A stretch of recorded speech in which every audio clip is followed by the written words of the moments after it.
نبی علیہ السلام نے ارشاد فرمایا قرب قیامت میں لوگ اپنی بیویوں سے زنا کریں گے. ہم نے حدیث پاک پڑھی تو ہمیں سمجھ نہیں آئی. ہم نے اپنے استاد سے پوچھا کہ استاد جی یہ کیا معنی ہے کہ اپنی بیویوں سے زنا کریں گے؟ تو انہوں نے فرمایا ہاں اس کی کئی صورتیں ہیں. ایک صورت تو اس کی یہ ہے کہ مرد یا عورت کوئی کفریہ بول دے اور نکاح ٹوٹ جائے اور ان کو اس کا پتہ ہی نہیں کہ نکاح ٹوٹا یا نہیں. اور واقعی آج تو کفریہ کلمات کا علم ہی نہیں لوگوں کے پاس. بہت سینسیٹیو مسئلہ ہے یہ. مالا بدہ من میں فارسی کی کتاب ہے, ہم مفتی صاحب سے پڑھ رہے تھے, تو جب انہوں نے کلمات کفر پڑھائے تو ہماری آنکھیں کھل گئیں. اس میں حضرت مفتی کفایت اللہ رحمۃ اللہ علیہ نے لکھا ہے, نہ مفتی قاضی ثناء اللہ پانی پتی رحمۃ اللہ علیہ نے لکھا ہے کہ اگر دو بندے گفتگو کر رہے تھے, ایک نے کہا کہ یہ تو شریعت کی بات ہے اور اگلے نے جواب دیا رکھ پرے شریعت کو فقد کفر, وہ آدمی کافر ہو گیا. شریعت کے بارے میں ایسی بات کہہ دینا کہ رکھ پرے شریعت کو, ایمان کہاں بچتا ہے؟ سوچئے.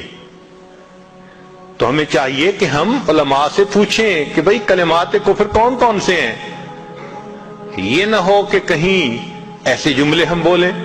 کئی جملے تو بہت کامن ہیں. مثلاً علماء نے لکھا ہے کہ کسی نے کہا کہ کہاں رہتے ہو؟ دوسرے نے کہا فلاں جگہ رہتا ہوں. او خدا دے پچھاوڑے, خدا کے پچھاوڑے یعنی خدا کے پیچھے رہتے ہو, فقط کفر, ایسا بندہ کہنے والا کافر ہو جاتا ہے. تو ان کا علم حاصل کرنا ضروری کہ کہیں ہم تو اپنی گفتگو میں کوئی ایسی بات نہیں کہہ جاتے, اور اگر نکاح ٹوٹ گیا تو پھر اپنے ذہن میں میاں بیوی رہ رہے ہیں اور زنا کا گناہ لکھا جا رہا ہے. تو فرمایا کہ مرد قرب قیامت میں اپنی بیویوں سے زنا کریں گے. ایک صورت تو یہ ہے, یہ کفریہ کلمہ بیوی بولے تو بھی نکاح ٹوٹا, خامد بولے تو بھی نکاح ٹوٹا. اور دوسری صورت ایک دوسرے کے ساتھ آرگومنٹس, اور یہ تو ہر گھر کی آج بات نظر آتی ہے. جس گھر میں دیکھو الا ماشاء اللہ وہی حال ہے. جب شادی ہوئی میں بولتا تھا, بیوی سنتی تھی. اس نے کہا پھر, کہتے پھر بچے ہو گئے, پھر بیوی بولتی تھی میں سنتا تھا. اس نے کہا پھر, کہتے پھر ہم دونوں بوڑھے ہو گئے, ہم دونوں بولتے تھے محلے والے سنتے تھے. تو بڑھاپے میں آرگومنٹس اور زیادہ. اب ان آرگومنٹس میں ہوتا کیا ہے کہ مرد کی زبان سے کنائے میں طلاق نکل جاتی ہے. کنایا کہتے ہیں کہ لفظ تو طلاق کا نہیں بولا, لیکن بات ایسی کر دی کہ جس کا مفہوم طلاق والا ہوتا ہے, اس کو کنائے میں طلاق کہتے ہیں. اب یہ گناہ بہت زیادہ ہے کہ غصے میں کہہ دیتے ہیں چلی جا, مجھے تیری کوئی ضرورت نہیں آج کے بعد. اس قسم کے الفاظ کہ جس کا نتیجہ یہ نکلے کہ تو میری بیوی نہیں ہے, اس کو کنایا کہتے ہیں. اب اس کے مسئلے بھی سیکھنے چاہیے. بھئی نکاح کیا ہے تو کیسے ٹوٹ سکتا ہے, یہ مسئلے بھی تو آنے چاہیے نا. یہ کہاں لکھا ہوا ہے کہ آپ ٹیکس کے سب مسائل جانتے ہیں, بزنس کے سب کوڈز جانتے ہیں, فلاں کا سب نالج آپ نے حاصل کیا ہوا ہے, اور ایک مومن نکاح کر لیتا ہے اور اس کو نکاح طلاق کا پتہ ہی نہیں ہوتا. یہ کہاں کا انصاف ہے؟ شریعت کہتی ہے علم حاصل کرو. ایسا نہ ہو کہ کنائے میں طلاق ہو جائے, ہمیں پتہ بھی نہ ہو اور میاں بیوی مل کے رہ رہے. اور آج تو یہ معاملہ ہے کہ زبان سے طلاق کہہ دیتے ہیں, ہو بھی جاتی ہے, پتہ بھی ہے دونوں کو, مگر بدنامی ہو جائے گی, پھر ایک دوسرے کے ساتھ رہ رہے ہوتے ہیں. چنانچہ ہمیں ایسے لوگ ملے, 5 وقت کا نمازی, تہجد پڑھنے والا, سب نیکی کرنے والا, خود اس نے مجھے کہا کہ آج سے 8 سال پہلے میں نے اپنی بیوی کو طلاق دے دی تھی غصے میں. ویسے میں نے غصے میں دی تھی. میں نے کہا کبھی کسی نے بیوی کو خوش ہو کے طلاق دی؟ دیتا تو غصے میں ہی ہے نا. یہ کیا بات ہوئی کہ غصے میں دی تھی؟ بھئی طلاق تو ہو گئی.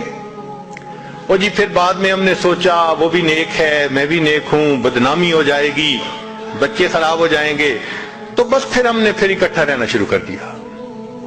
نہ رشتہ داروں کو پتا, نہ علماء سے پوچھا. پھر میاں بیوی اکٹھا رہ رہے ہیں ایک گھر ایک کمرے میں. اب بتائیں زنا ہو رہا ہے کہ نہیں ہو رہا؟ قربان جائیں اس سچے نبی صلی اللہ علیہ وسلم کی مبارک زبان پر 1400 سال پہلے وارن کر دیا تھا کہ قرب قیامت میں لوگ اپنی بیویوں سے زنا کریں گے. آج اس بات کی ضرورت ہے ہم دین کو پڑھیں, دین کو سمجھیں, دین کو سیکھیں تاکہ اپنی زندگی شریعت کے مطابق گزار سکیں. اور یہ ایسا گناہ ہے زنا, اللہ اکبر, کہ قرآن مجید میں اس کے لیے فرمایا خالدین وَيَخْلُدُ فِيهِ مُحَانَا. خالدین فیہا کا لفظ آیا تو مفسرین نے اس پر نقطہ لکھا کہ کافر ہمیشہ ہمیشہ جہنم میں رہیں گے, مومن مسلمان خطاکار کے لیے خالدین کا لفظ. تو مفسرین نے اس کا جواب دیا جی ہاں, یہ آپس میں انوالو تھے نا, تو کہتے تھے ہم کبھی ایک دوسرے کو نہیں چھوڑیں گے, ہم کبھی نہیں چھوڑیں گے ایک دوسرے کو.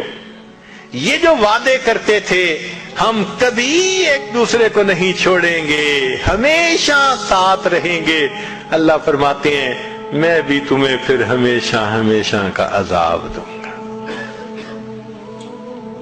ایک حدیث پاک میں ہے قیامت کے دن اللہ تعالیٰ کے سامنے بوڑھا زانی آئے گا, اللہ تعالیٰ اس کے چہرے کی طرف نہیں دیکھیں گے. ایک روایت میں ہے قیامت کے دن بے پردہ جو ننگے سر پھرنے والی عورت ہوگی وہ اللہ کے سامنے کھڑی کی جائے گی, اللہ تعالیٰ اس کی طرف نہیں دیکھیں گے. یہ وہ گناہ ہے کہ اللہ تعالیٰ کی رحمت کی نظر ہی قیامت کے دن نہیں پڑے گی. آج اس سے بچنے کی ضرورت ہے.